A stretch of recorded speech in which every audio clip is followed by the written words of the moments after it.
లోని హర్గా జిల్లాలో ఏదైతే ఒక స్కూల్ విద్యార్థిని అత్యాచారం చేసి తప్పించుకు తిరుగుతున్నటువంటి సునీల్ కోర్కు అడవిలో పారిపోయాడు. వాడిని ఎట్టకేలకు పట్టుకున్నారు పోలీసులు. కాకపోతే అక్కడ ఒక హైడ్రామా చేశాడు. పురుగు మందు తాగి ఆత్మహత్యాయత్నం అన్నటువంటి.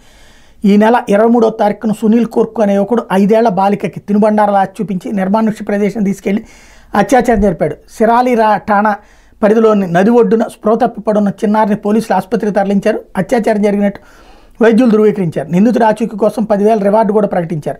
గత వారం రోజులుగా సమీప అడవిలోకి పారిపోయిన వాడి కోసం విస్తృతంగా గాలిస్తున్నారు. చివరికి గ్రామస్తులు కూడా తోడయ్యారు. వాడి కోసం పోలీసులు గ్రామస్తులు అందరూ గాలిస్తూ ఉండేటప్పటికీ తప్పించుకునే దారి లేక మోహన్పుర సమీప పొలంలో పట్టుబడుతున్నాననగా వాడు సునీల్ అనేవాడు ని అదుపులోకి తీసుకున్నారు.